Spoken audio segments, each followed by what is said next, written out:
Hello students, welcome to Recitals in Depth. In this episode, we are going to discuss the topics which are featured under the section of Polity and Governance for the month of August 2024. The topics that we are going to cover today are broadly falling under the themes of important constitutional provisions and functionaries, key legislations in news, important schemes of the government, and lastly, governmental bodies. So the next topic for our discussion is lateral entry in bureaucracy and lateral entry in UPSC. So this is one of the most important topics that we are going to discuss in today's session. So let's start with this particular discussion. So this is the structure of the discussion that we are going to follow. So first of all, we'll try to understand what is the context, that why we are trying to learn this particular topic. Secondly, we'll come to the types of recruitment, and lateral entry to the bureaucracy of our country is being one type of recruitment. Then we'll try to understand what is the need for more and more lateral entrants in the bureaucracy of our country. What is the primary requirement for such persons? After that, we will try to understand how has the processes with respect to the lateral entry in our country has evolved. What are the various recommendations of various committees which has provided very explicit recommendations with respect to the lateral entry in our country. After that, we will also understand that what are the major issues which are associated with the lateral entry in our country. And lastly, why not reservation? So ultimately, this you will be able to understand only when we will discuss the context. So let's start with this thing. So what had happened is that on 17th of August, this 2024, UPSC came out with a notification inviting for applications for lateral entry for 45 candidates for the position in mid to senior bureaucracy. Mid to senior bureaucracy. Specifically for the out of the 45 candidates or the vacancies which were there, 10 seats were there for the position of joint secretary, and rest were there for director level entries and deputy secretary level entries. To give you a very brief idea with respect to the hierarchy which is being followed in the bureaucracy, in the senior bureaucracy. So every ministry, definitely it will have a minister to it, but every ministry is divided into various departments, and every department is headed by a secretary who is followed by additional secretary.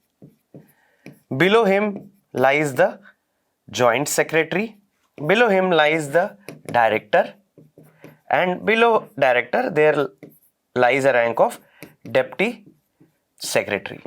So secretary, additional secretary and joint secretary are usually categorized to be a senior bureaucracy, and apart from it, this director and joint director is mid-level bureaucracy of country of India. So ultimately, this lateral, the advertisement which was published by the UPSC, it had invited applications for 45 candidates in medium and senior level bureaucracy. However, what had happened is that it received flack from various sections of our society, including some of the coalition partners of the BJP itself. Why? So the core reason behind that opposition to this particular ad was twofold. Firstly, some of them argued that why do we need lateral entrance? And this government is trying to bypass the persons who have joined the bureaucracy by clearing examinations on a merit basis. And secondly, that this particular advertisement, it defeated the purpose of social justice. That is, since the policies of reservations was not applicable in the lateral entry, so there were certain sections in our society which felt that this particular way of inducting and recruiting fresh talents in the bureaucracy is trying to defeat the social justice agenda of the government, and it is not providing equal opportunity to the people of depressed classes, an avenue of opportunity to get actually represented in the higher bureaucracy. So because of these tendencies, or by the request by various sections of the society, the government of India, it asked the UPSC to actually pull back the advertisement which it had published. So ultimately what UPSC did is that it pulled back the advertisement. So now if we need to actually understand the core of the core context that we need to understand over here is that we need to understand two very important concepts, that what is lateral entry to bureaucracy, and secondly why there are no reservation policy which is being implemented for these lateral entrants. And these are the core of the core issue that we need to understand so as to help us solve any question which comes in the examination. So now let us start with the first thing, which is lateral entry. Now before we actually understand lateral entry, we need to understand how employees in the civil services or bureaucracy are recruited. So ultimately we need to understand that there are two broader ways across the world. There are two broader segments through which bureaucrats or civil servants are recruited. First is the merit system, and it is not hard for us to imagine since we all are also preparing for the civil services examination itself, and we have to be competent enough to clear a very competitive examination of civil services, also in the pre-level, in the mains level and in the interview level. And while we have cleared all these three levels, we will be allowed to go into the civil services of our country. So ultimately that is called merit system, where every individual or every candidate is competing against each other, and an examination is conducted by an autonomous and an independent commission. And in this case, in the case of our country, this autonomous and independent commission is the Union Public Service Commission, which conducts the examination in a very fair and non-partisan manner, so that it ensures that only the fresh and best of the best talents who are extremely meritorious, these people are only selected to the bureaucracy of our country. Now the second important way of recruitment to the civil services or bureaucracy of any country is the spoils system. This spoils system was actually practiced in the 18th century United States of America, and under which what had happened, by the name of spoil itself we can understand that ultimately what had happened, that whenever a political party won the election to that particular country, what this political party used to do is that it used to nominate the members of the political party or their supporters into various important civil posts. And that is why it is called spoils system. That is, only the winner will take the spoils home.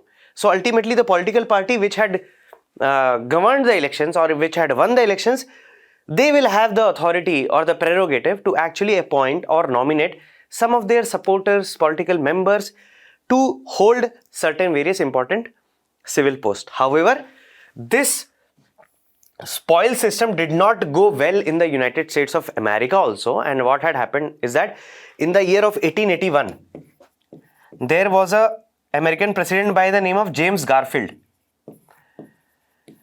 Because he was not able to accommodate various of his political parties when he had won the election, and he was not able to accommodate the political parties to get some of the seats in the civil services of USA, which led to generation of more and more frustration and discontent among the political members, which led to his assassination in the year of 1881.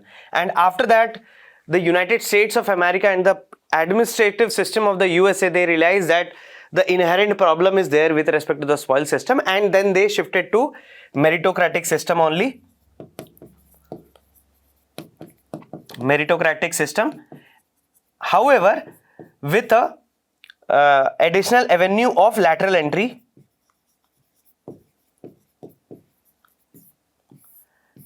through which the political functionaries can actually appoint their close members to function in various important civil posts.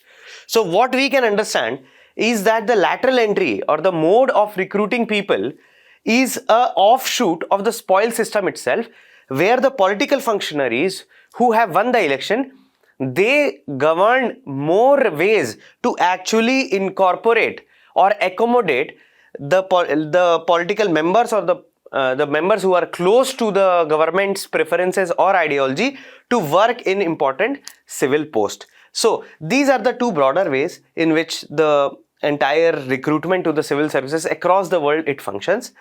And now let us try to define what do we actually mean by lateral entry. So ultimately lateral entry is a method or a way of recruiting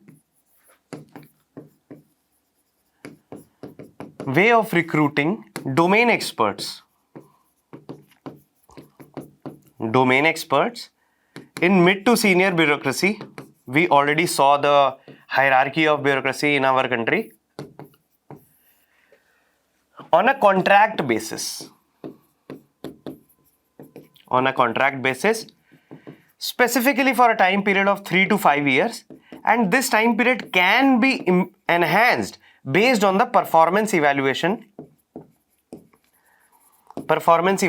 of that particular candidate. And what is the eligibility that is required by the government of India? So any individual who is considered to be expert in a particular field, for example in public health, sanitation, artificial intelligence, cyber security, and they have exhibited excellence in their particular field, and it does not matter whether these people belong to central government itself or state government or any private organization or any civil society organization.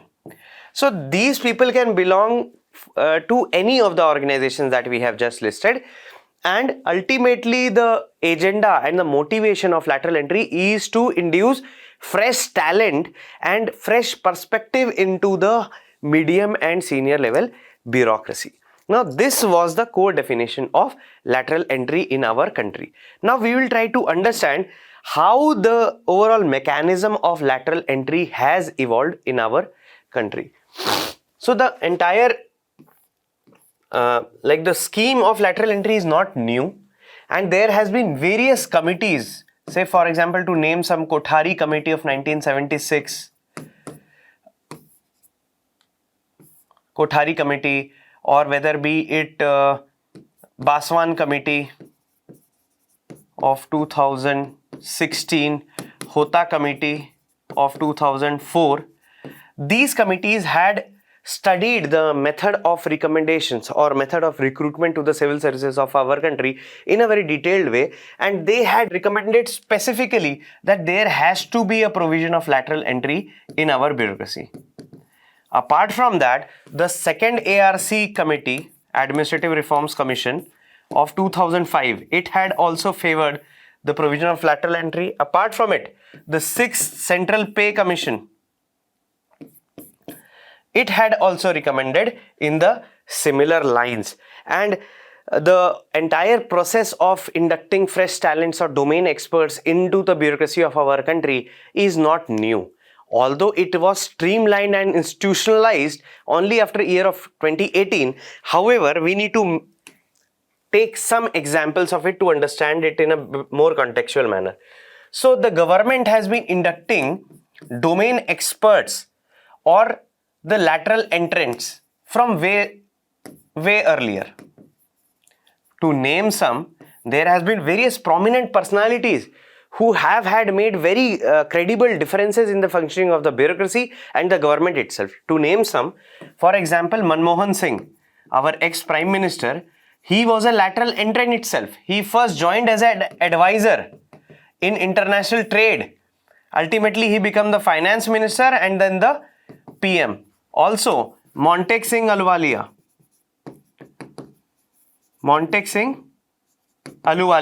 he was the Planning Commission chairman. And more recently, one of the most important personalities in the socio-economic or developmental administration, which is Parameswaran Iyer. Now, Parameswaran Iyer will be an homework for you. So I would give you a task in this particular topic itself, that you should Google this thing and comment on the comments box describing what role has he played in the developmental administration of our country. And to give you a brief idea, that he has been a very prominent personality in the sector of sanitation. So kindly read about it and comment in the comment box. Okay. So these are the various important personalities which have been there as a lateral entrant in the bureaucracy of our country, and they have contributed immensely in the socio-economic developments and designing of policies and implementation of it. But from the 2018, the Narendra Modi government had institutionalized the mechanism of lateral entry to the bureaucracy. So from 2018, the government of India started coming up with regular advertisements inviting applications for various posts, whether it be of joint secretary, directors or deputy secretaries, etc. And similarly, the government of India came up with this advertisement in 2024 itself, which actually got nullified because it was lacking the provision of reservation. However, before we go on to the provision of reservation and understand its nuances, firstly, we need to understand why do we need lateral entry in India, or what are the benefits of it. So let's try to understand the need for it.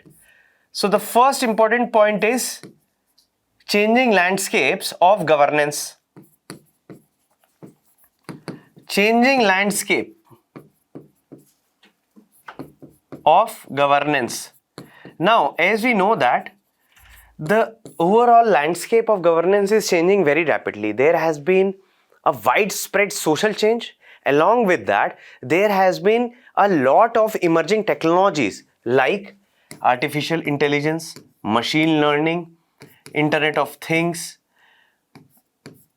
Apart from it, such kind of various kind of emerging threats from cyber security as well, and new forms of public health challenges.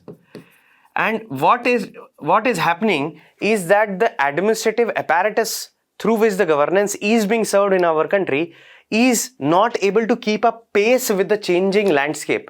And the governance of the country requires more and more flexibility with respect to how they approach any kind of existing problems and what kind of policies they are actually designing, how they are involving various kind of stakeholders which are there so that they can provide them with critical inputs. And that is why we need more and more fresh talent and fresh perspectives in the bureaucracy so as to make it more adept with respect to dealing with the changing landscape of governance.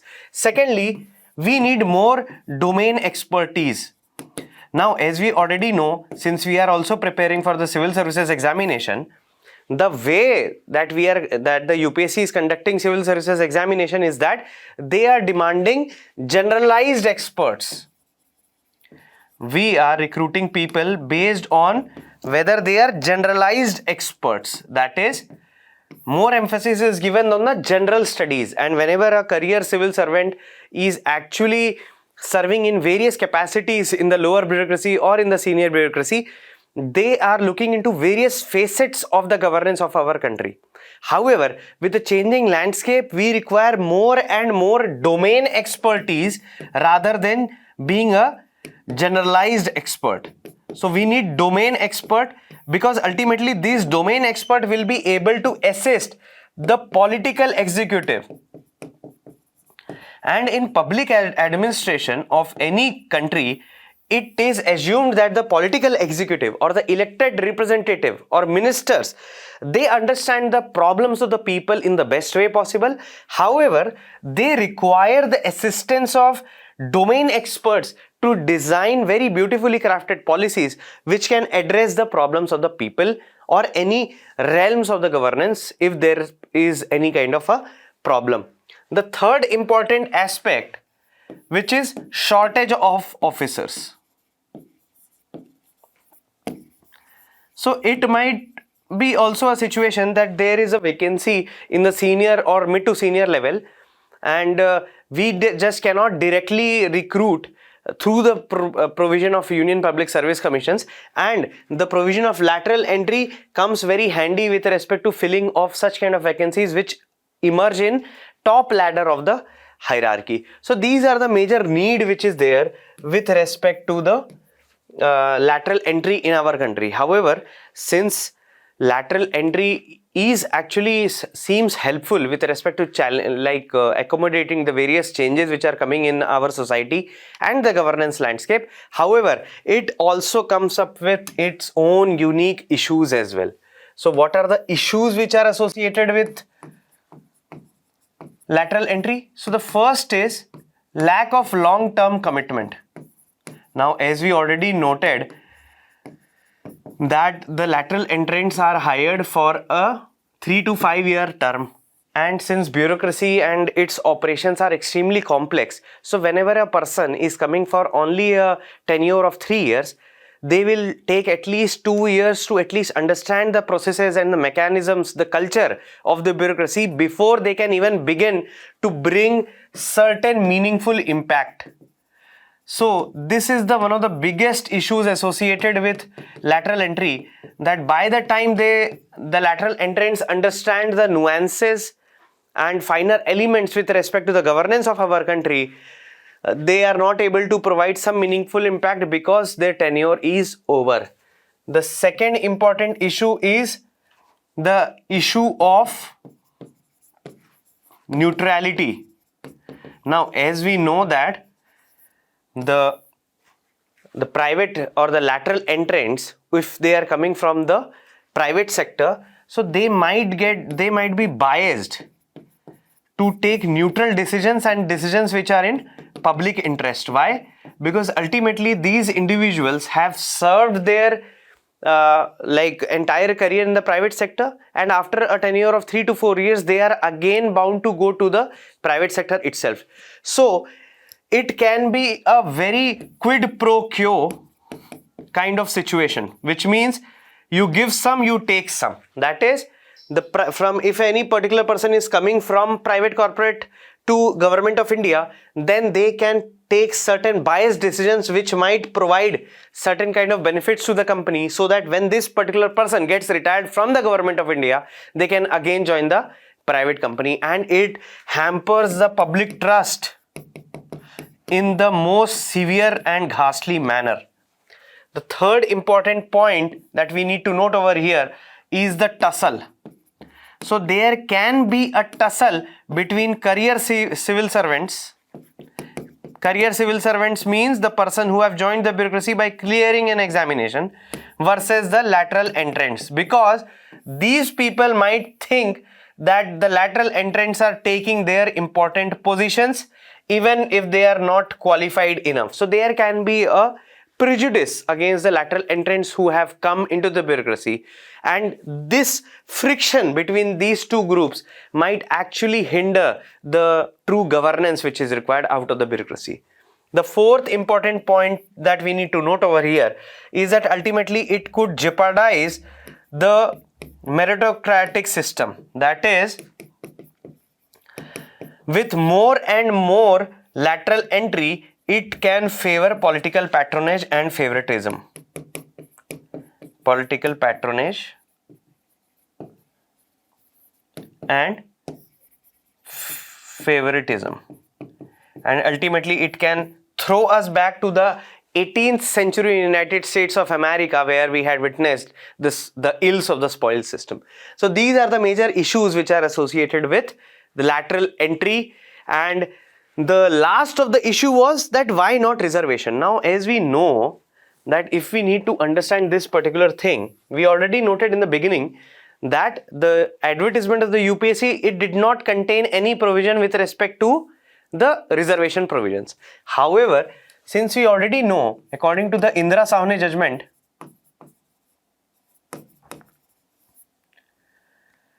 what it says is that 50% will be the maximum reservation.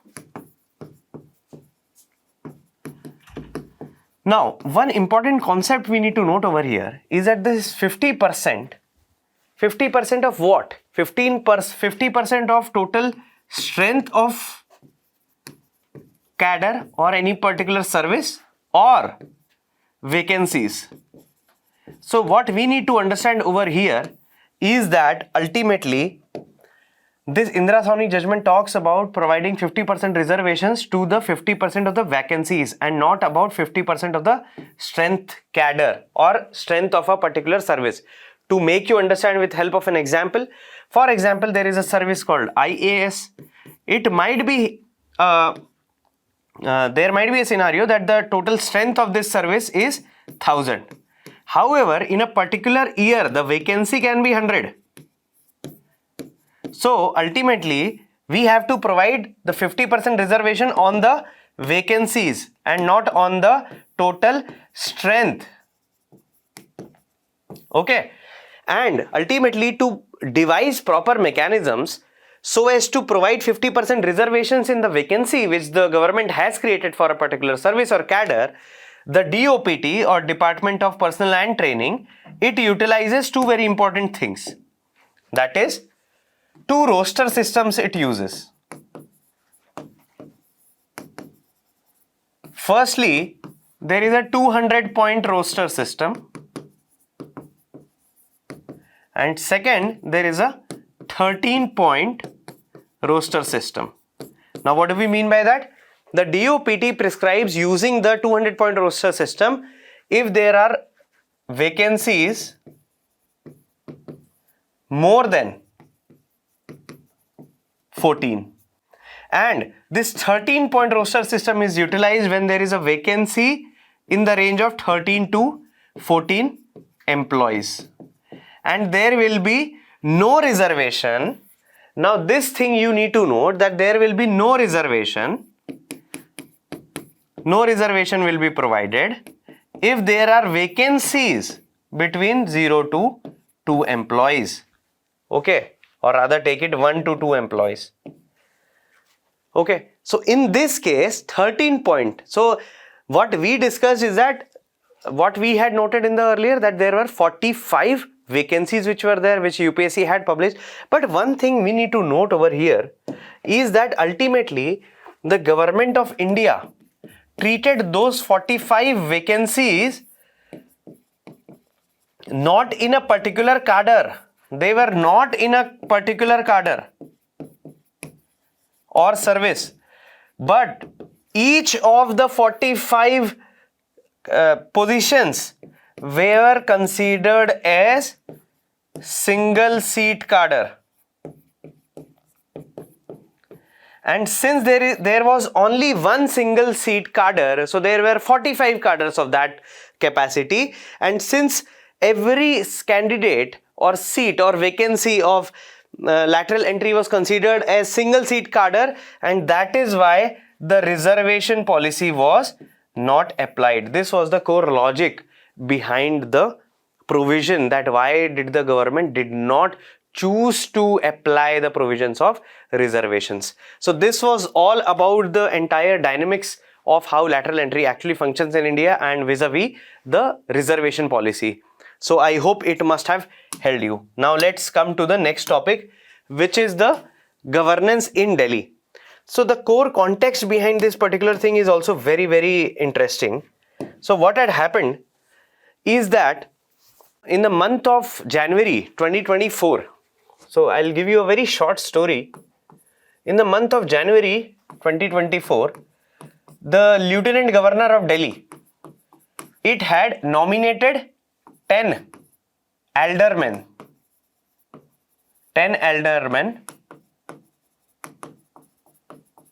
to the Municipal Corporation of Delhi. What is Municipal Corporation of Delhi? So the entire state of Delhi is broken down into smaller wards. So it is that form of local government through which the ward councillors are elected by direct elections, and the forum is called the Municipal Corporation of Delhi.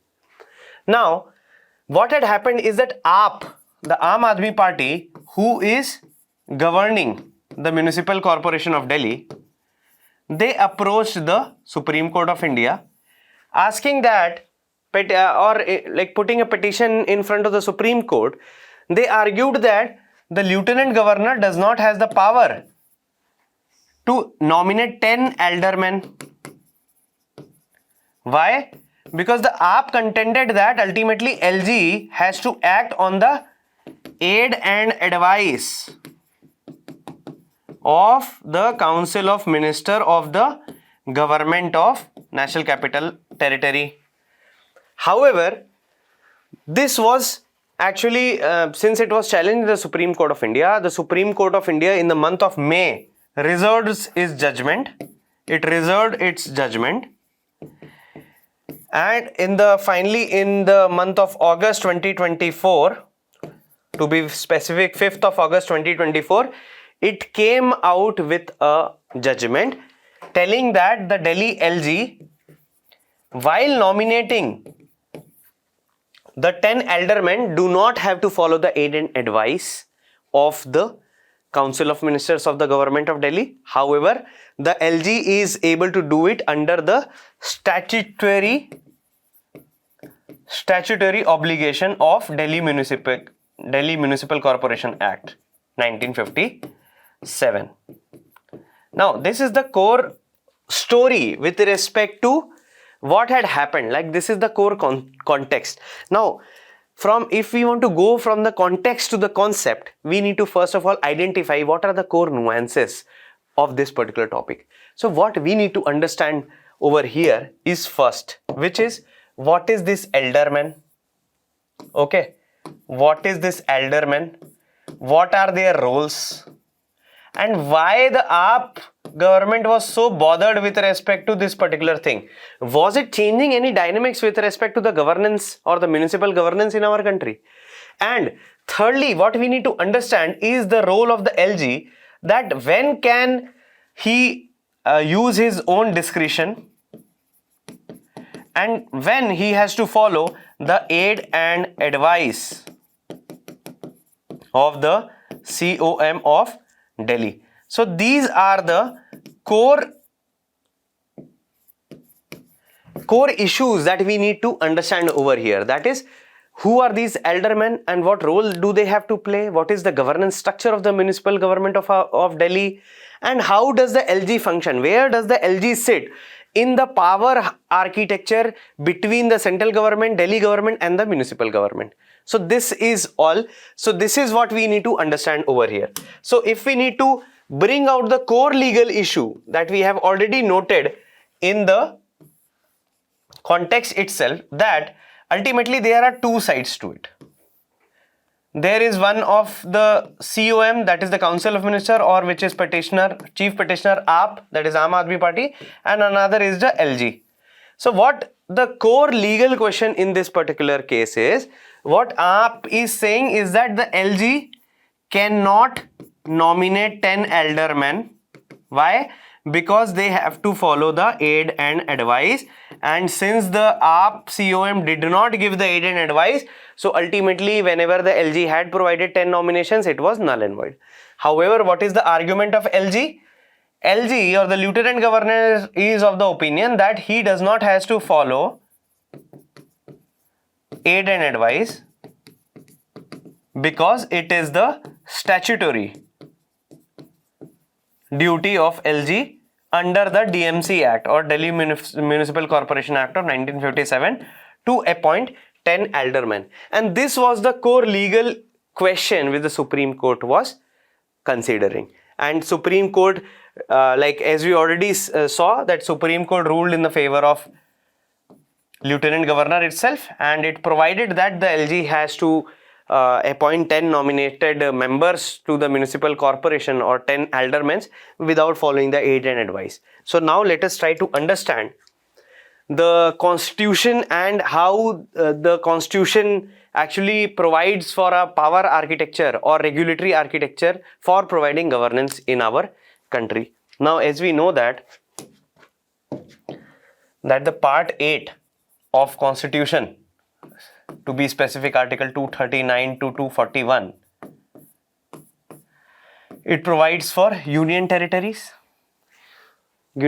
for our country, and the 69th Constitutional Amendment Act of 2011, it added article 239AA and 239AB, which specifically provided a special status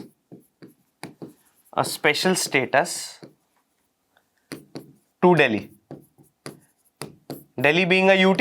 However, this particular article also provided for a legislative assembly plus a council of minister and a CM, and as an agent of central government, a lieutenant governor itself.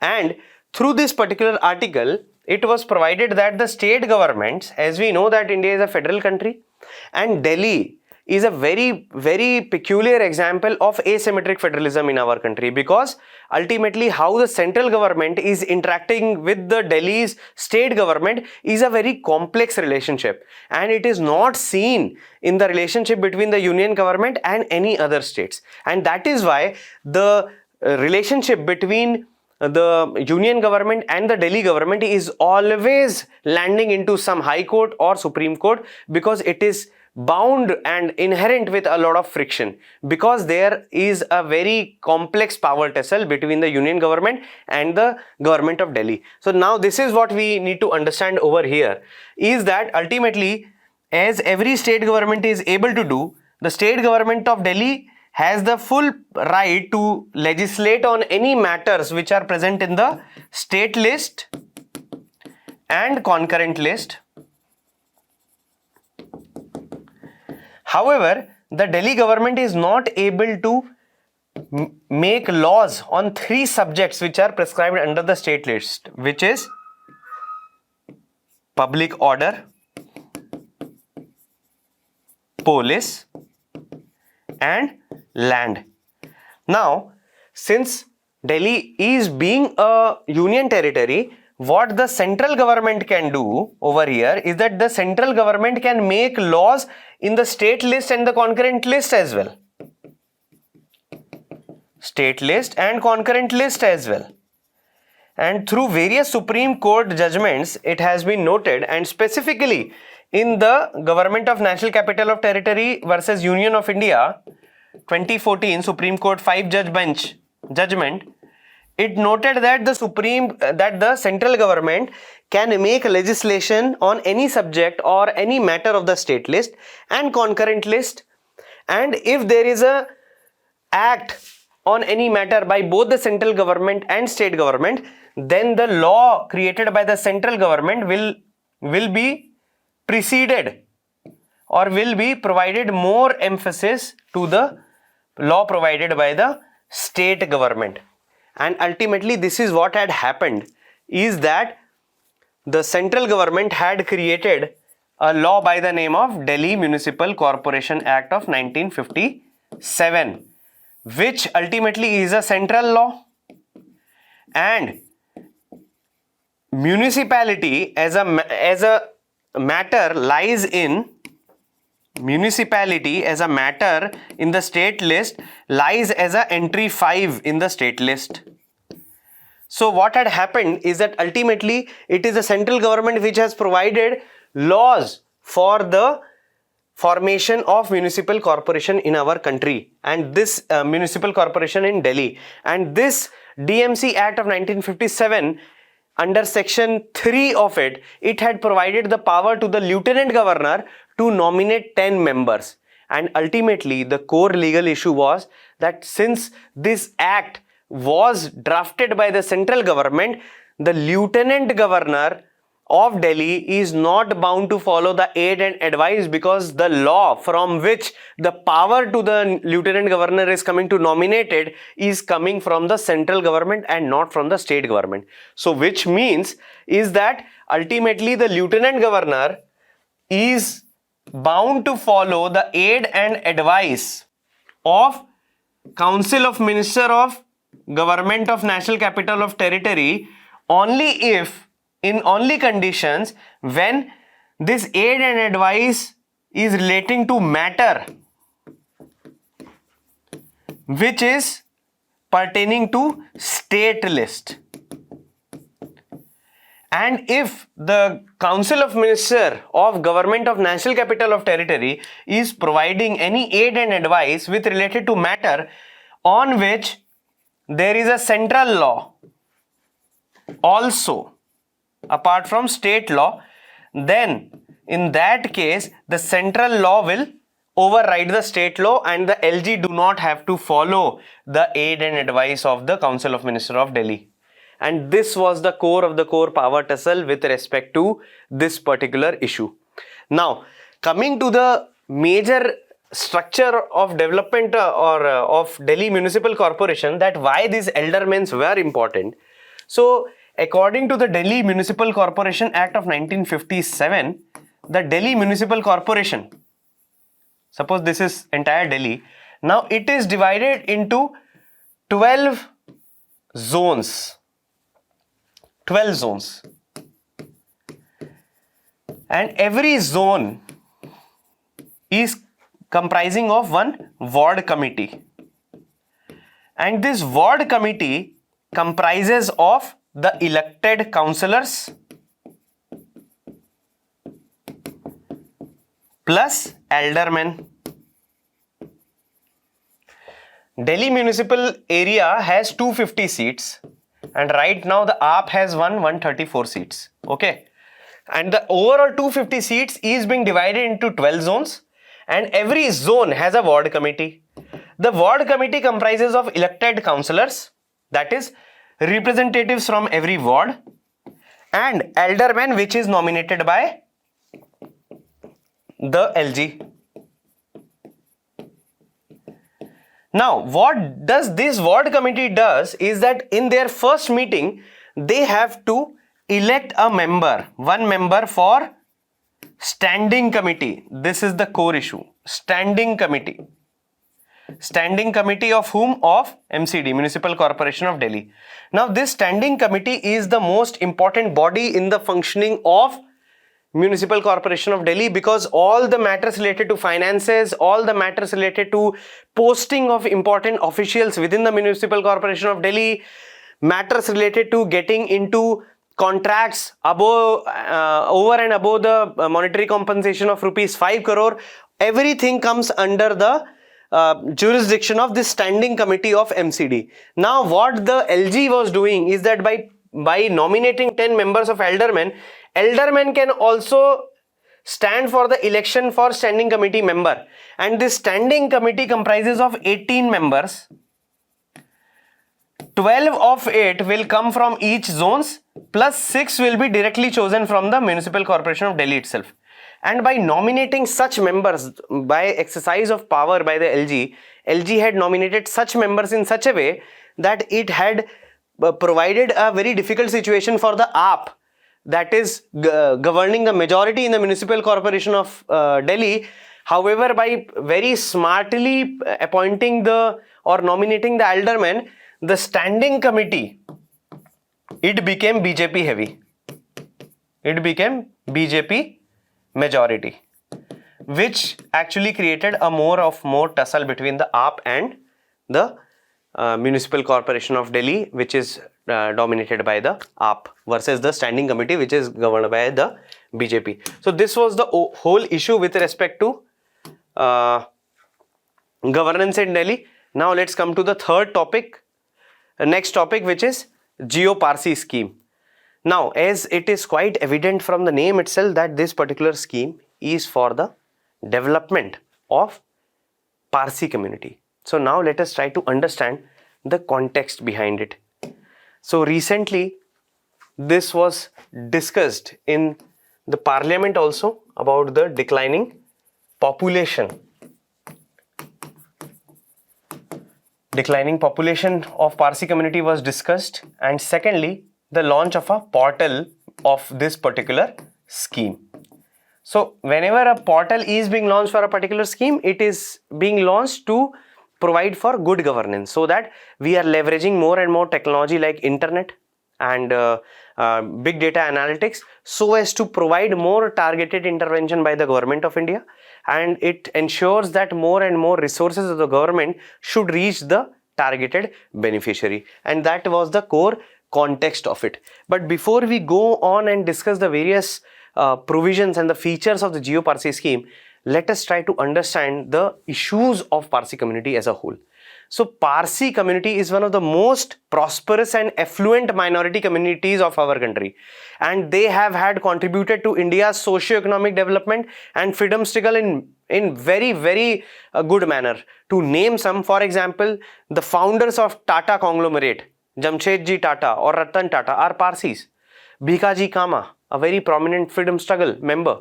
So this was the contribution of the Parsi community.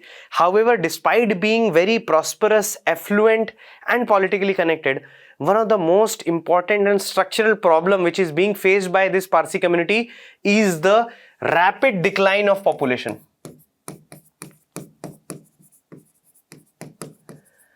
Now, to give you certain sense with respect to how their population is actually declining, I will give you certain examples. For example, in the 1941 census, their population was 1,14,000. This was the maximum population that was ever recorded for a Parsi community. In 2001, they reached population of 61,000 roughly. And in 2011, they are roughly 57,000. And for every population there, and by every census, after every census, their population is decreasing by almost 10%, which is a very alarming situation. Secondly, another facets that we also need to note, that 95% of the Parsis are living in only two states of Maharashtra and Gujarat. Apart from it, 95% of Parsis are living in urban areas as well. And apart from it, almost 40% of the Parsis are living in single city of Mumbai and Greater Mumbai. So this was all about the demographic information with respect to the Parsi community. And to arrest this declining trend, or to contain this declining trend which the Parsi community has showing with respect to its population, the government of India in the year of 2013, it came out with a scheme called Jiyo Parsi scheme. Jiyo Parsi scheme, which was administered by the Ministry of Minority Affairs. Kindly note here, students, that there can be a very tricky question in the prelims as well, that similar kind of schemes, whenever there are government of India is trying to uplift any particular community, for example scheduled caste, scheduled tribe, these communities or schemes for these communities come under the Ministry of Social Justice and Empowerment. However, this scheme is also related to such kind of battered communities itself. However, this scheme is from Ministry of Minority Affairs.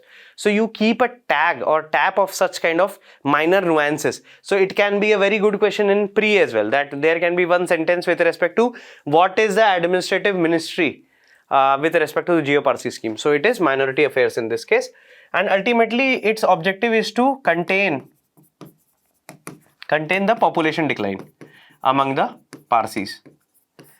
And how it is trying to cover it? By providing very scientific protocol and very structured interventions. Okay. Now, before we actually discuss so how this particular scheme is trying to deploy these scientific protocols and structured interventions, let's try to understand it with the help of the components of the scheme. So the scheme has three very major important features. First of all, advocacy. So under this scheme, advocacy is provided to Parsi couples facing issues with fertility or issues of marriage or child or family planning. So the government of India, with the help of various civil society agencies, they are providing counseling services to the couples. Counseling to the couples with respect to fertility issues, marriage issues, child and family issues. Also with respect to elderly care as well. One of the major issues that why Parsi communities are not procreating much, or they are having very less fertility, is that for one Parsi member who is earning, there are more like almost 6 to 7 dependent members. So what had happened is that for every, according to the census data, for every 150 birth it is happening every year for Parsi children, there are 650 deaths which is happening, which shows that there is a more graying population within the Parsi community. And what happens is that whenever a Parsi boy or a girl starts earning, they have to cater for more and more elderly population. And to cater for elderly population, it requires financial resources, energy and time as well. and these couples or young couples, they think that since they have to cater to their elderly, it's better not to have child, because ultimately they will not be having the enough financial or viable resources to cater to both child's needs and needs of the elderly as well. And that is why this counseling for elderly care is a very significant component of Jiyo Parsi scheme. The second is the health of the community. Under this, financial assistance is being provided.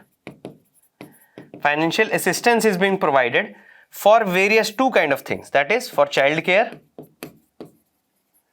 and for elderly care.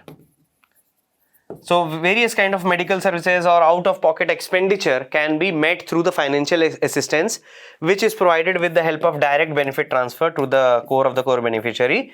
And the financial assistance is being provided for the child care, whether it be medical or any logistical or any smaller infrastructural needs. For example, money can also be used for creche facilities provided by the Jiyo Parsi like scheme. And thirdly is the medical assistance. So ultimately this Jiyo Parsi scheme is also providing for medical assistance in the terms of artificial say reproduction facilities, for example IVF, etc. So it is also providing financial assistance to the Parsi couples who wants to go for some IVF or surrogacy as well. So financial assistance is being provided by this. Okay, so this was all for the entire Jiyo Parsi scheme. And apart from it, according to the recent data which was published by the Government of India and by the Ministry of Minority Affairs, it had noted that almost 404 new childbirths has taken place by taking assistance from the Jiyo Parsi scheme. So which is a good in a way significant achievement by the Government of India also with this regard. So now let's come to the next topic, which is Bhartiya Vayuyan Vidheyak. So apparently this in Hindi, Vayuyan, in Hindi it means aircraft. Vidheyak, it means law. And Bhartiya, we all know that it is India or Bharat. India, that is Bharat. Okay. So before we go on and discuss the various features, its needs, components of this particular bill as well, one thing I need to make it very explicit that while this particular bill was being debated in the Lok Sabha, one of the major criticism was the very high-headed Hindi which was used to actually name the bill or the nomenclature of the bill. So many of the member of parliaments who were belonging to regions where Hindi is a very alien language. So in that, those MPs were of the opinion that why this bill has been named in such a manner, that Vayuyan Vidheyak. Okay. So now let's come to the core of the issue, which is firstly we'll try to understand the context and the need of the bill. Secondly, what are the major amendments which have been brought under this particular bill? The significance, what is the significance of bringing such a bill and what are the inherent concerns also associated with it? And what are the way forwards for the entire aviation sector as a whole? Okay, because ultimately aviation is a very rapidly expanding sector in our country and it will provide a very greater tool for the economic integration and social integration of our country. Okay, and with the launch of regional connectivity schemes as well, so there has been proliferation of airports in tier 2 and tier 3 cities of our country. And this particular bill is trying to address that rapid expansion in both technology and infrastructure in our country with respect to civil aviation. So what is the context of it? So recently Lok Sabha passed this bill. Although this bill has not become an act by the time we are discussing this topic right now. However, the Lok Sabha has passed this bill. And what was the need of this bill? So this bill is intending to replace the Aircraft Act of 1934. Now from the year itself, it is quite evident that this act is almost 90 years old. It's a pre-independence era act, and you can imagine that from 1934 to the time of 2024, how rapidly and in a very different manner the technology has changed. The entire technological landscape has changed. Planes have changed, the technology associated with signaling, monitoring of plane, navigation services, everything has changed. But this act remains. Apart from it, this act in the course of time has been amended 21 times now. So almost going by the average every 2 years it was being amended to keep up with the pace of regulatory ecosystem. Now, because of the act's obsolete character and it has been amended 21 times, what it had become is that it has become very cumbersome. Cumbersome in nature, that is, it comes with a lot of ambiguities in the wording of the text as well. Secondly, stakeholders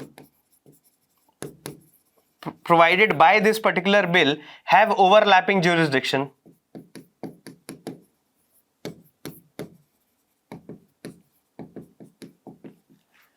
And thirdly, there are regulatory inconsistencies.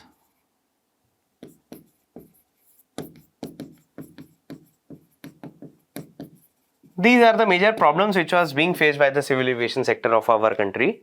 And to actually do away with the problems which is being faced by the sector, the government of India decided to come up with Vayuyan Vidheyak, Bhartiya Vayuyan Vidheyak 2024. And ultimately what it did is that although the government of India came up with a new bill, but it restored most of the provisions. Restored most of provisions. So many critiques of this particular bill, or the observers of the civil aviation sector, has named or termed this bill as old wine in new bottle. That is, although there are certain changes with respect to the provisions or certain provisions of this bill, but this new bill is also keeping intact majority of the regulatory architecture or like prima facie provisions of the earlier bill.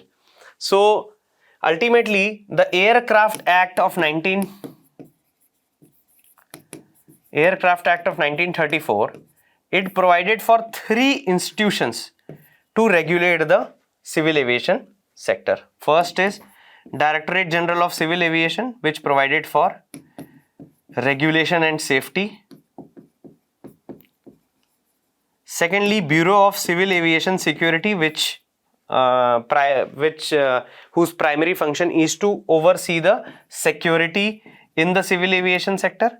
And thirdly, the Aircraft's Accident Investigation Bureau, and its primary function is to investigate if there is any accident or glitches which happens in the civil aviation sector. And this Bhartiya Vayuyan Vidheyak is trying to retain this particular regulatory structure. So these 3 bodies are there. So now let us try to understand and learn what are the major changes, or if there are any changes which has been brought up within this particular bill.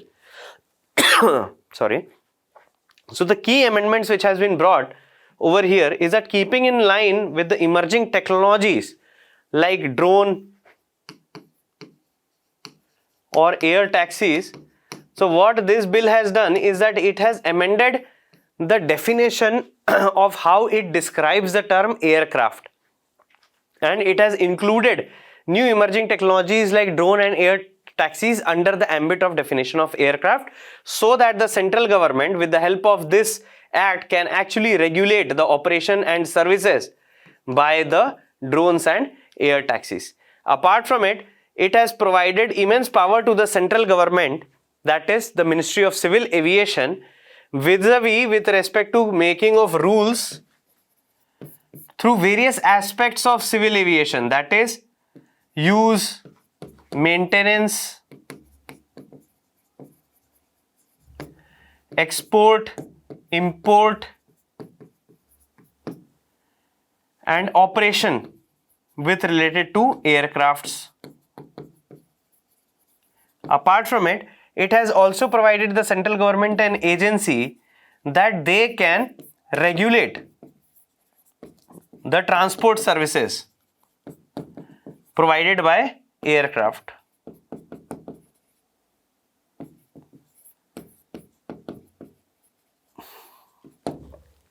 Now, as we already noted that this particular bill had retained the regulatory and the institutional architecture, but it has increased the powers which was given to the DGCA and BCAS, and any complaint against the orders of DGCA and BCAS should be held against the central government of India itself.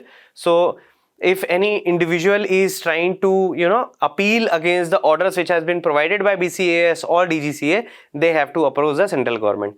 Now, one of the major changes which this bill has brought is in with respect to the radio telephone operator restricted license. So what is this restricted license? So for any pilot, if they want to operate any aircraft, one of the most fundamental requirements or licenses that they have to take is that of radio telephone restricted operator license. Now, ultimately, this license or certificate was provided earlier by the Department of Telecommunications. By this bill, what this bill has changed, brought in a change is that it has brought in under the ambit of Ministry of Civil Aviation. That is, the Ministry of Civil Aviation will now be providing the certificate for radio telephone operator restricted license to the pilots, so that it will enhance the ease of doing business in our country as well, since the pilots do not have to go to multiple agencies to get their various licenses, and ultimately they can get their licenses under single roof itself under the Ministry of Civil Aviation. Apart from it, there has been a very elaborate appellate mechanism which has been suggested by the bill. Now, the bill empowers the central government to penalize those stakeholders or entities who contravenes the rules. Now, who will be the particular person who will provide the penalties? So, the bill provides for establishment of a jurisdiction officer. The bill provides for a adjudicating officer who should be minimum of the rank of deputy secretary, and if the appellant is not happy with the penalty which this particular person has prescribed, then they can approach an appellate officer as well, who should be senior in rank to the adjudicating officer.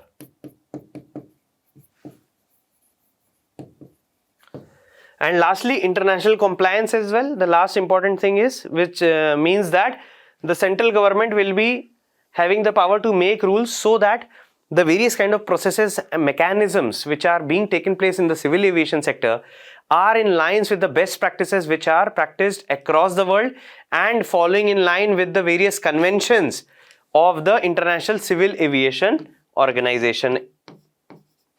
Okay, so these are the major key amendments which was proposed by this particular bill. Now let us try to understand what kind of significance it will have, and it is quite logical from there to understand as well that we had noticed that ultimately with more powers to DGCA or BCAS that we had noted, it will provide for more enhanced regulatory supervision over the various processes and stakeholders of the civil aviation sector.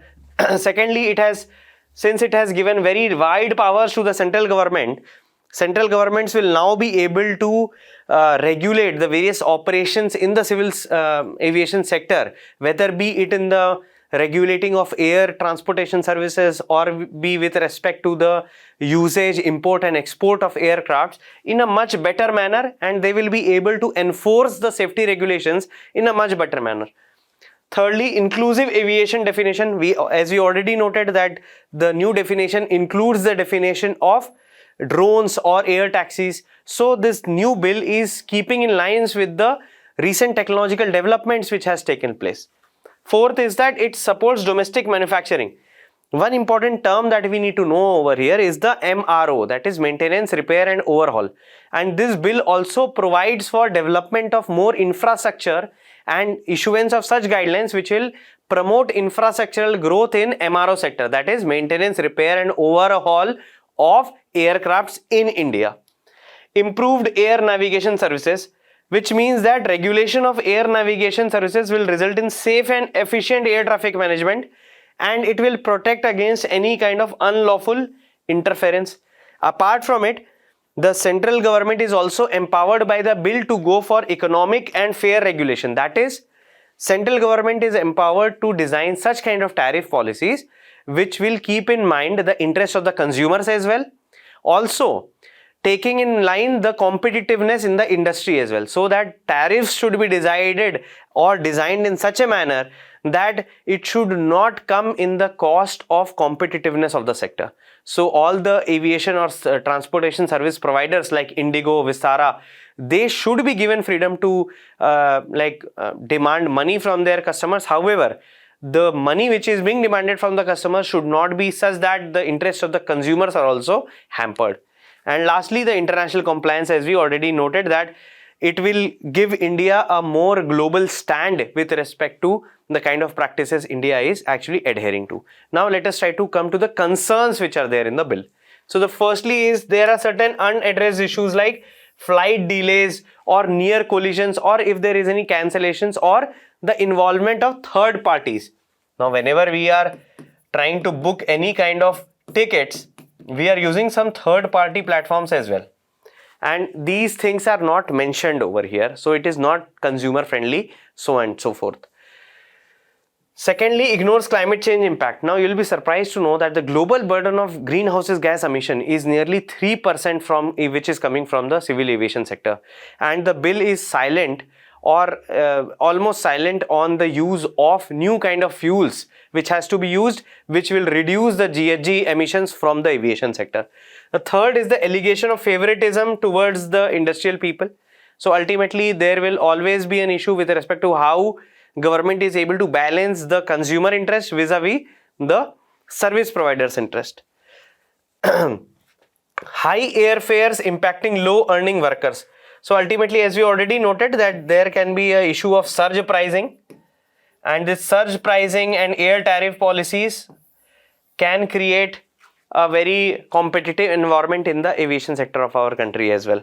And lastly is that we discussed the change in certification process, where we noticed that the RTR certificate was brought in from the Department of Telecommunications to the Ministry of Civil Aviation. So these are the major concerns which were raised by certain observers of the civil aviation sectors. Now let us try to see what is the way forward with respect to the civil aviation sector as a whole, or what needs to be done so as to bolster and strengthen the entire ecosystem, so that it proliferates the connection or connectivity within the country and leads to more and more socio-economic integration of our country. So firstly, investing in airport infrastructure, as we already noted, that by the regional connectivity schemes also tier 2 and tier 3 cities are witnessing more and more development of airstrip or airport infrastructure. Secondly is the promoting sustainability, that is by using such kind of jet fuels or using such blends of jet fuel which should result in lesser greenhouse gases emissions. Thirdly, by embracing digital transformation. So by leveraging AI, big data and blockchain to improve passenger experience, streamline operations and enhance security. So ultimately technological transformations can enhance the efficiency and effectiveness of the processes and the overall user experience as well. Developing skilled workforce. Now since we know that civil aviation is one of the largest growing sector in our country, we would be requiring more and more skilled labor workforce both on the ground and off the ground, so as to cater the huge demand from the consumer side which is going to come in the coming years. Encouraging public-private partnerships, especially for the infrastructural development in the segment of airports. Now as we already know that the Ministry of Civil Aviation has already come up with certain PPP models, and various PPP models are being floated for the public comments as well with respect to the development of airports. For example, there has been various kind of airports, say for example Kochi airport or Thiruvananthapuram airport, which has been developed with the help of PPP model itself. Second last is expanding regional connectivity schemes, of course, to improve connectivity to the underserved regions. And lastly, promoting gender inclusion to increase participation of women in the aviation sector, building on the current progress where women make up to only 14%. So we need to create such kind of ecosystem and environment where more and more women are encouraged to join this aviation sector and they can actually get more and more empowered. So this was all for this particular topic. Now let's come to the next topic, which is Broadcasting Services Regulation Bill of 2024. Now, one of the most important contexts with respect to this bill is that the government of India had come up with this bill and ultimately it had tabled the bill, but it had to withdraw this particular bill. So what were the situations or circumstances under which the government of India decided to take away this bill, and what were the kind of provisions which led to such kind of backlash by the various sectors or civil society activists? So this is what we are going to discuss in this particular discussion. So we just saw the context to it. So ultimately the context is what, that the government came up with this bill. So Ministry of Information and Broadcasting drafted this particular bill and ultimately they had to withdraw it because of certain of its provisions, which we are going to discuss in quite depth in the coming section. However, this bill was trying to replace the Cable Network Act of 1995. Cable Network Act of 1995, which tries to govern the broadcasting sector.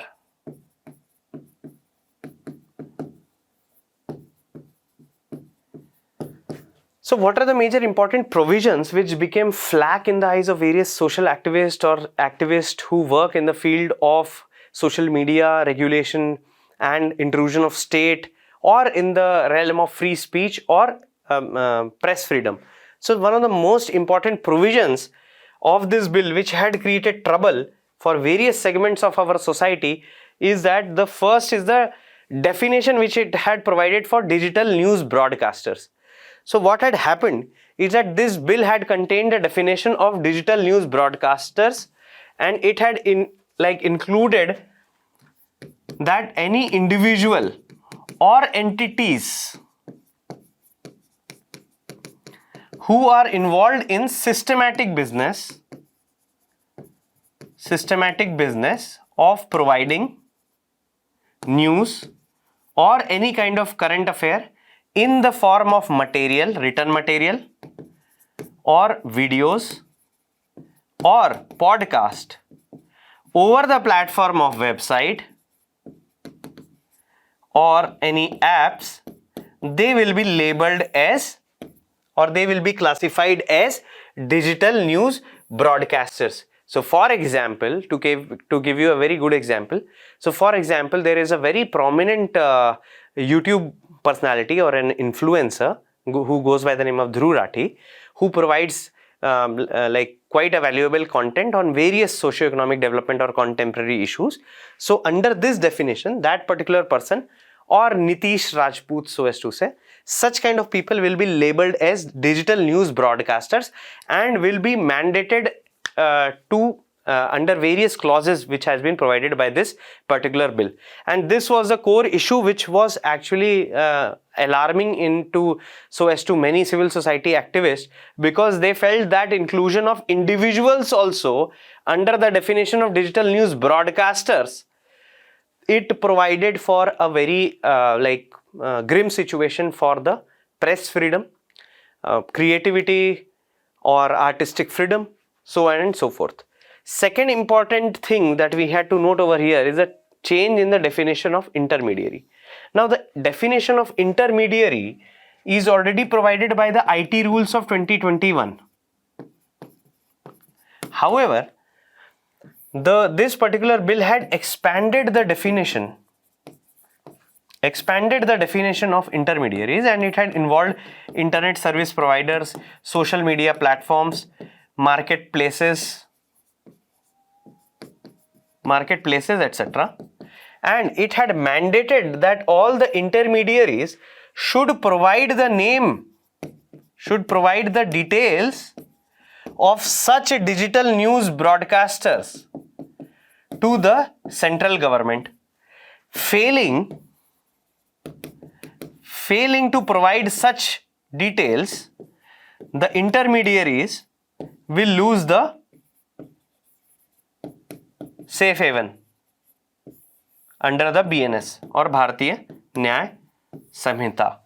And this was again considered to be very very prominent example of exercise of state control, where state is trying to undermine the authority and agency of various intermediaries which are functioning in our country. Apart from it, the third most important component which this bill had brought is the Content Evaluation Committee. What is Content Evaluation Committee, or CECs in short? The bill mandated that every digital news broadcaster, whoever, any individual or entity who is providing any kind of current affairs material or any kind of commentary on contemporary developments, they have to constitute a Content Evaluation Committee which will evaluate the content which is being produced, and ultimately the onus of maintaining such CECs will be on the agency or individual itself. And thirdly, the bill also mandates that the CEC should be diverse, that it should contain of different people from different background having understanding of the issues being faced by women, SC, ST, etc. Now imagine the entire burden of constituting and getting in various kind of people from diverse backgrounds into the CECs. Entire burden was put on the shoulders of the entities or the individuals labeled as digital news broadcasters. Now ultimately, a digital news broadcaster will focus more on the content creation rather than appointing a CEC or picking up people who will be under the committee. So ultimately it will increase the cost or the cost burden which these digital news broadcasters has to face. And the bill also had some penal provisions with respect to this thing. So that we will cover in the non-compliance section.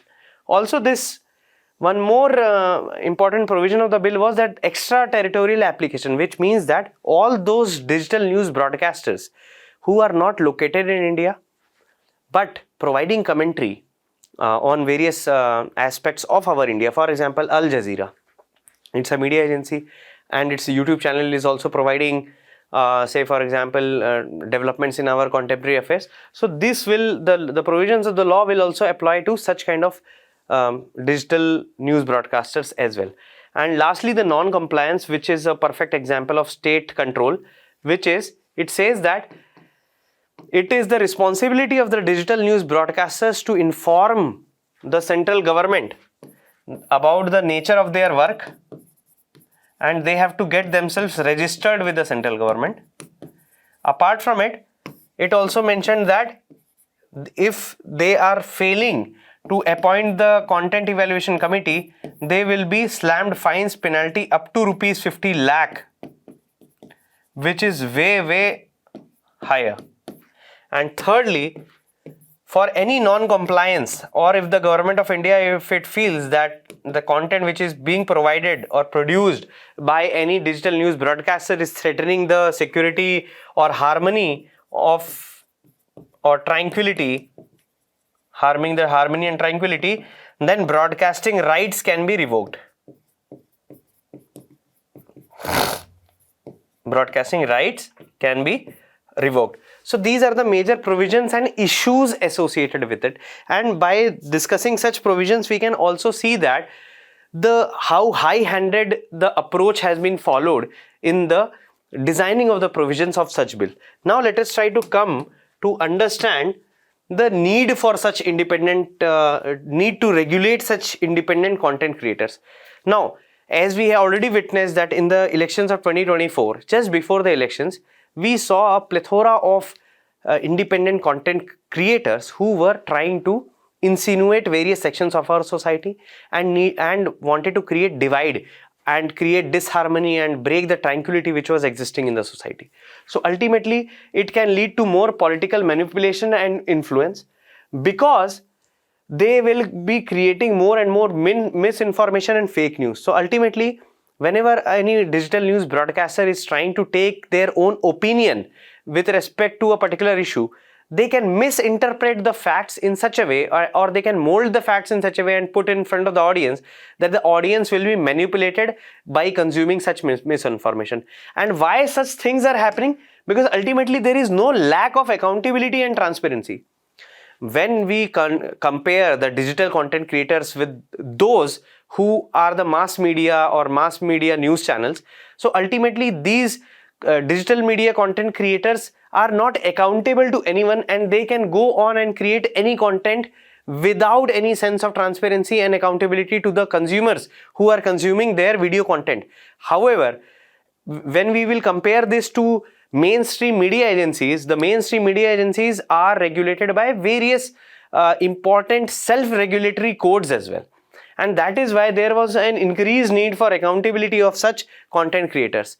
Apart from it, because there is no accountability, these kind of content creators, they promote harmful trends, and ultimately, as we already noted, that they can jeopardize the social harmony which is present in our country as well. And as we already noted, that the mainstream media agencies are self-regulated with a code of ethics. Similarly, there has to be a level playing field for such content creators as well, so that more and more refined and well researched, well thought out work reaches the last person who is actually watching the video. And lastly, there has to be more cultural sensitivities and offensive stereotypes, that we need to break up this tendency that the content, the people who are creating such digital content, they are aware of the various cultural norms or cultural heterogeneity which is present in our country, and they should not try to harm or offend the cultural sensibilities of any social group. So this was the core with respect to the need for regulating the independent content creators. Now let us try to understand why was there opposition to this particular bill. Now, as we already discussed the various important provisions of this bill, and we noted that in various provisions of the bill there were excess high-handedness with respect to the designing of the provisions, which results in the exercise in state control, and state is trying to govern every facet of digital content by arm twisting various kind of digital content creators as well. Secondly, one of the most important and significant point that we need to note over here is that it ignored the fundamental differences between what is broadcasting and what is internet content, which is broadcasting means it is a dissemination of linear programming. That is, we know that broadcasting is what we actually come up in the televisions. So everything is the dissemination of linear programming. That is, one event will follow the next event and we can see the schedule in every channel. However, this is one to many. Broadcasting is one to many. However, the content which is available over the internet is more of a demand based, and it is one to one only. And the approach which was followed by the government to impose similar regulatory standards which was being provided for the broadcasting media agencies and applying the same for the internet content creators was not well founded by the various civil society activists as well. The third is the compliance burden. As we already noted, that the compliance burden of CECs or the content evaluation committees falls on the digital news providers as only, and ultimately the cost of maintenance of such things will fall on the shoulders of such digital content producers only. There is one think tank by the name of Internet Freedom Foundation, and it had strongly critiqued this particular bill, saying that ultimately it is hampering the free speech, freedom of press,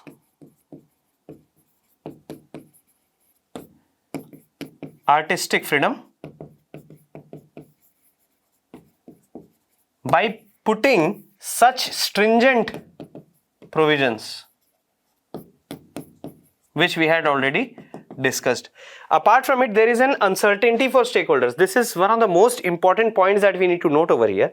So that the drafting of the bill has been done in such a manner that there are 77 instances in the draft of the bill which provides the opportunity for the central government to make rules.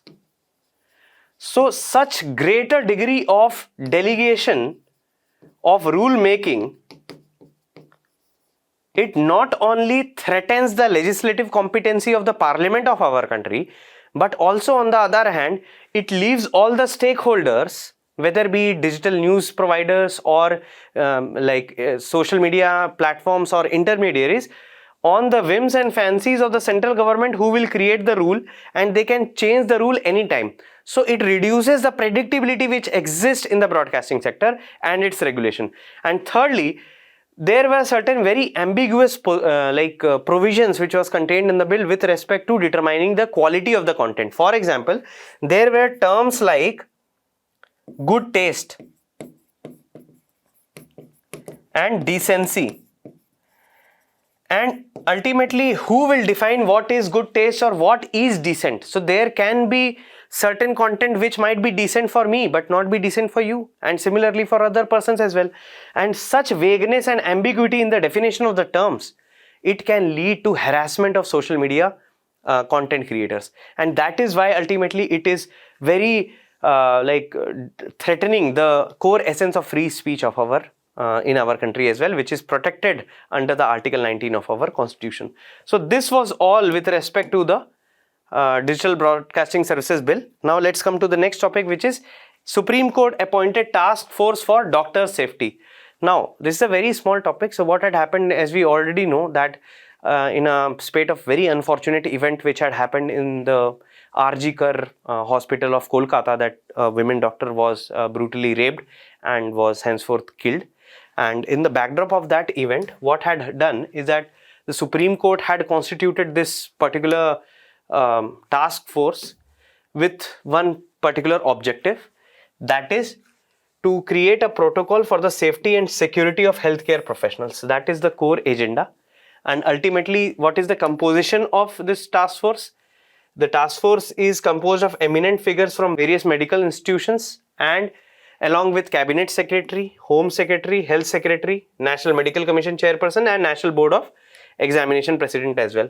And as we already noticed, what is the function or objective of this particular task force is to creation of a national protocol to ensure dignified and safe working conditions for medical professionals, whether be it male or female. It is not unknown or an very unknown event that we come across various kind of videos on YouTube and Instagram where we see patients are beating medical professionals, whether be it male or female.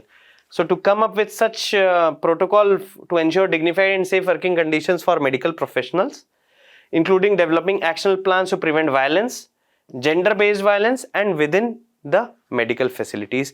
So I hope that such kind of events, with the help of the task force report, the government of India will be able to come up with such kind of protocols and action plans so that the caregivers or the medical professionals, health professionals, will find a more dignified workplace where they can feel secure, and especially the gender-based nature of violence can be covered in our country, and we can proudly say that we are a very ancient civilization with civilizational values as well.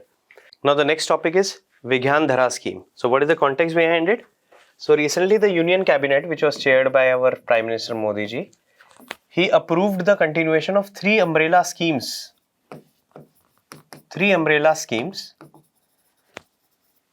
under the Department of Science and Technology, which was administered by the Department of Science and Technology. And what were the names of these three schemes? Firstly,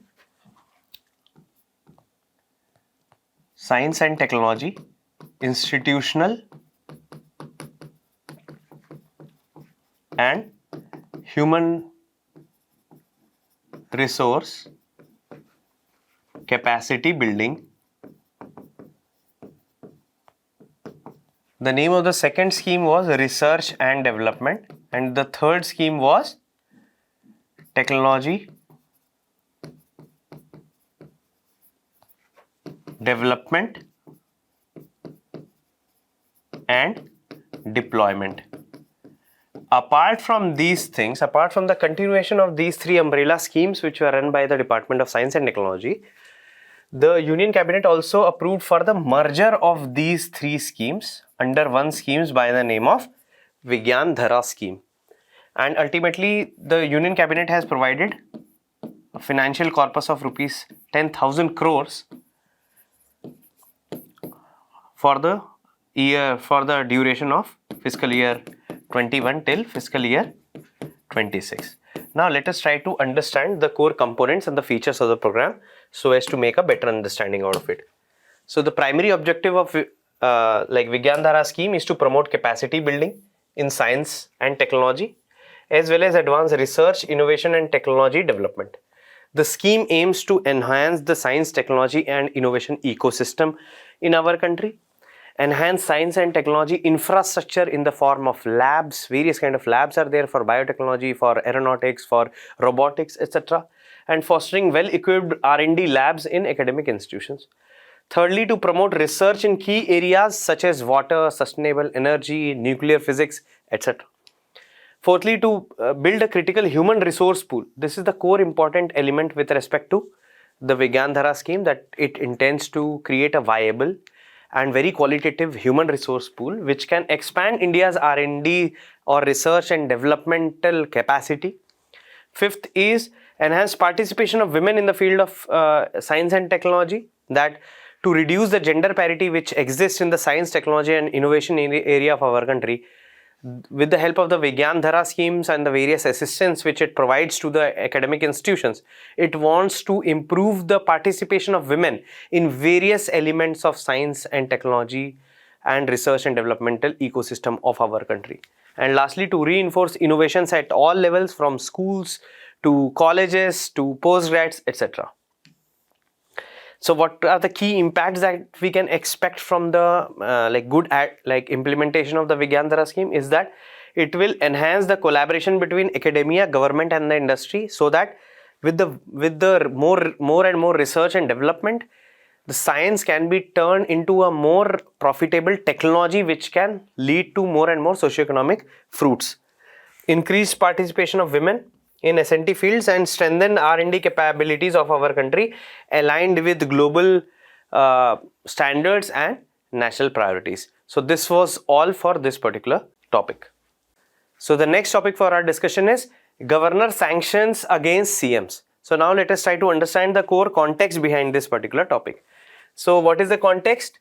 So as it is quite evident from the image itself that this particular gentleman is Mr. Siddaramaiah, who is the current incumbent Chief Minister of Karnataka. And what had happened is that there are certain activists, anti-corruption activists, who approached the Governor of Karnataka claiming that there has been a significant involvement of Mr. Siddaramaiah and he gained tremendous amounts of money by certain land acquisitions which was done by Mysore Urban Development Authority.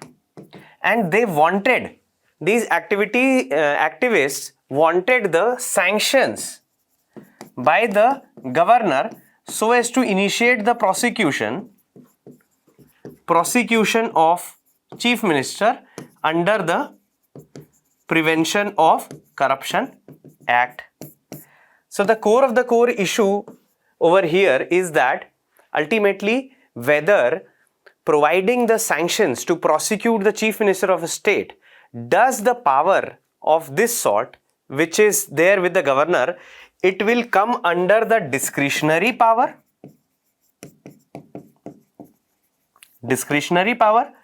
or will the governor has to act under the aid and advice of the Council of Ministers.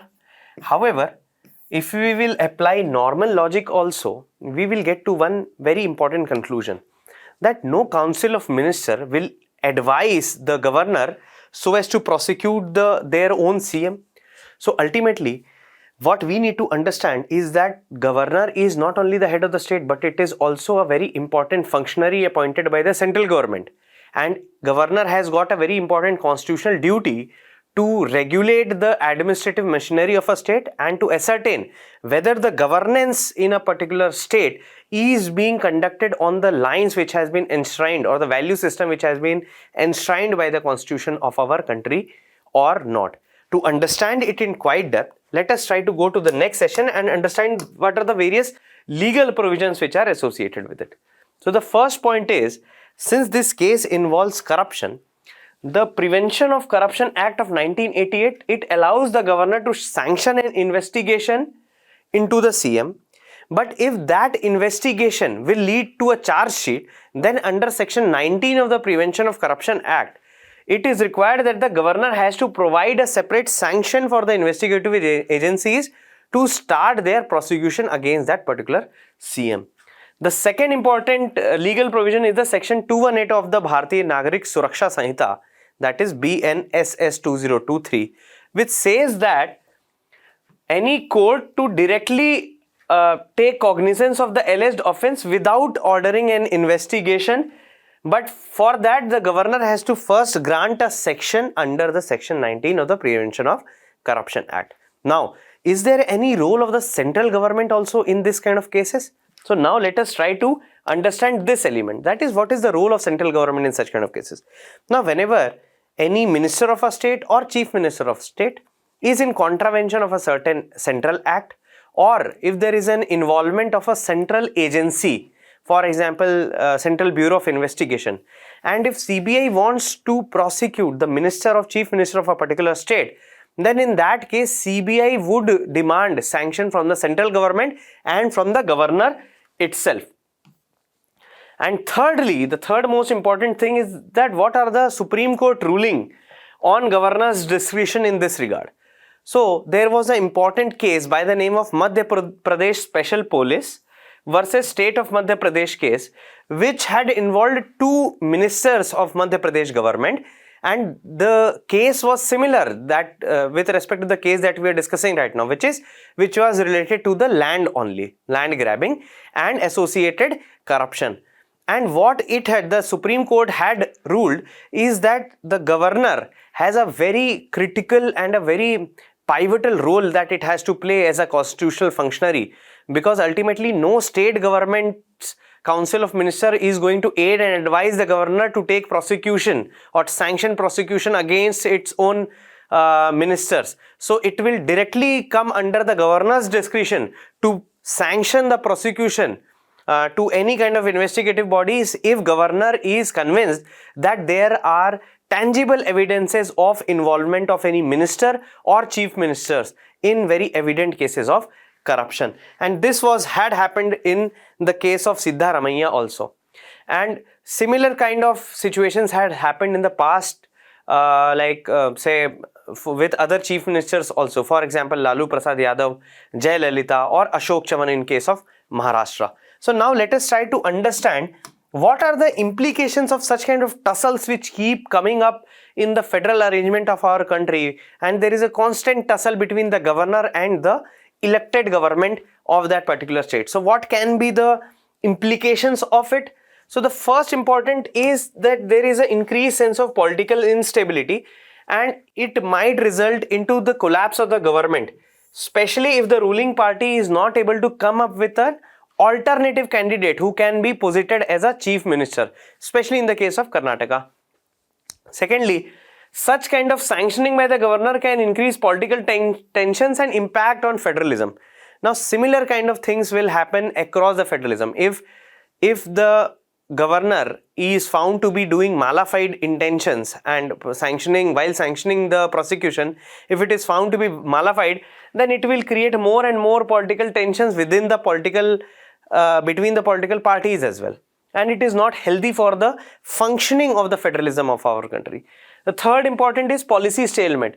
Since the CM will be more focused to save himself from the clutches of the law, ultimately it will result into dilution of the focus of the government towards providing appropriate and good governance to the citizens of that particular state.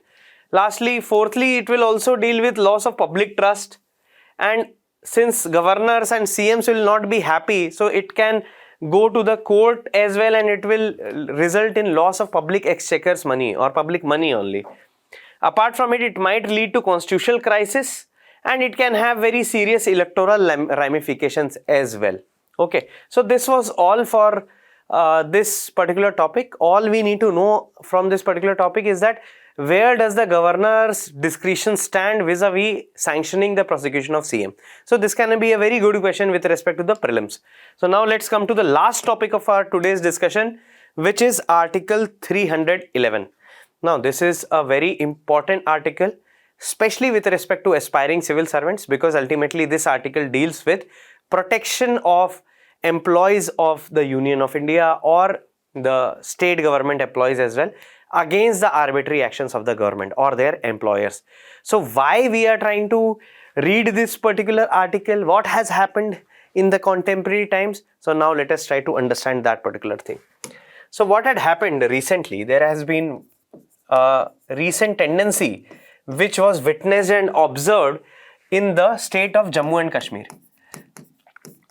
Now, as we know that since the abrogation of Article 370, the state of Jammu and Kashmir was turned into the Union and Territory of Jammu and Kashmir. And since Union and Territory of Jammu and Kashmir is there, so there is a governor right now. Okay. Now, and recently in the month of August itself, which we are definitely going to study in the coming months as well, that recently after the abrogation of Article 370, the first election was conducted this month only in Jammu and Kashmir. So definitely we are going to cover that topic in the coming editions of Recitals in depth as well. But now let's focus to this Article 311 and why we are trying to study this thing. So what was witnessed over here, that since the abrogation of Article 370, it was observed that the Jammu and Kashmir government had terminated more than 60 employees, 60 plus employees, which were belonging from various departments like police, education, etc., public health, etc. And what it was observed that the J&K government had terminated 60 plus employees of their, utilizing or invoking the powers from Article 311 clause 2 subclause C. So what happened is that the governor of the Jammu and Kashmir recently in the month of August 2024 itself, it dismissed or terminated 6 such employees again, whereby the governor issued a notice utilizing the power provided by Article 311 subclause 2. So through this a notification was issued and it asked for the dismissal of 6 employees on the charges that these employees were involved in various kind of narco-terrorism, and these employees were sympathizers to the militants. So this is the core issue with respect to Article 311, and we will be able to get to the core of this topic only when we will understand the various provisions which are there under the Article 311. However, this was the story behind it. What is the issue? So the issue is that there are certain activists, civil society activists in Jammu and Kashmir. They are alleging that the Jammu and Kashmir government, they are utilizing the Article 311 clause 2 subclause C, which was initially incorporated in the constitution to protect the employees. To protect the employees from arbitrary removal by the government. However, the same thing, Article 311 clause 2 clause C, is being weaponized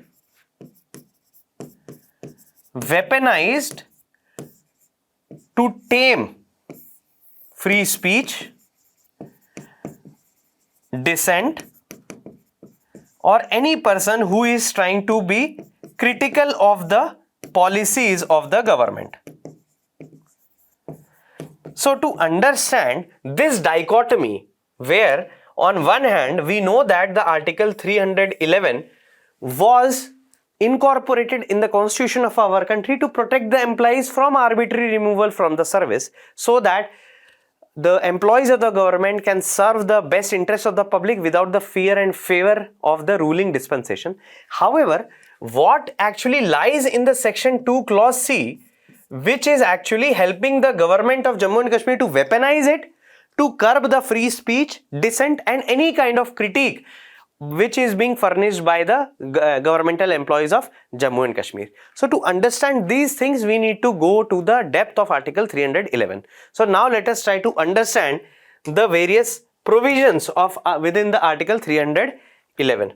So as we already note that Article 311, the title reads as dismissal, removal or reduction in rank of persons employed in civil services capacities in the union or a state. So we need to understand that Article 311 not only employs for central government but also for the state government. Secondly, clause 1 is very important, that is, no person who is a member of civil services of union or a state shall be removed or dismissed by an authority subordinate to that by which he was appointed, which means that whenever you will clear the civil services examination conducted by the UPSC, so it is the president who appoints you to be a civil servant. So only president or a person above that can remove you, but in our country nobody is above the president, since a president is the head of the state. So ultimately what it means is that it provides employees with a very good protection from the arbitrary dismissal which can happen by any incumbent government. So clause 1 says, Article 311 clause 1 says that for any civil servant, it can be removed or dismissed only by a person higher than the same, or it cannot be removed by a subordinate authority to the appointing authority. Second article, clause 2 also provides for good thing only, which is, it says that no person shall be dismissed or removed or reduced in rank except for an inquiry in which he has been informed of the charges against him and given a reasonable opportunity to being heard in respect of those charges. Which means that even if the government wants to remove or dismiss or reduce in rank any particular employee of that particular government, the government should conduct an inquiry first, and ultimately within that inquiry the government should be able to inform that particular employee about the charges that they are putting onto, and thirdly that there has to be a reasonable opportunity to be represented also. However, there are certain sub clauses to it which provides for exceptions to this clause, and let's come to the clause C, which we had discussed over here, that whenever the president or the governor feels that, as the case may be, they are satisfied that in interest of the security of the state it is not expedient to conduct an inquiry. So although the clauses 1 and 2, it provides for the protection of the interest of the employees of the civil services of union or civil services of state, however there are certain exceptions, like clause C, which provides that if the president of the governor is satisfied that for the nature of security concerns it is not expedient to conduct an inquiry, the president can, or the governor can directly remove the employees without even allowing the employee to provide for their representations or even know the charges for which they are being removed. And this is what the activities of activists of Jammu and Kashmir are telling, that ultimately this clause C is being weaponized by the governor of Jammu and Kashmir to remove or to terminate, dismiss such employees who are critical of the policies of the Jammu and Kashmir government. And this was a very disturbing trend vis-a-vis the functioning of Jammu and Kashmir government is taking place right now. But since for example, the elections already conducted in the month of August, so I guess the democratic spirit will further bolster in the state of Jammu and Kashmir. So this was all about the functioning and the essence of Article 311, especially the clause 2 and clause C, subclause C of the Article 311. So I hope this was helpful for you. Stay tuned for the recitals in depth next session. Thank you.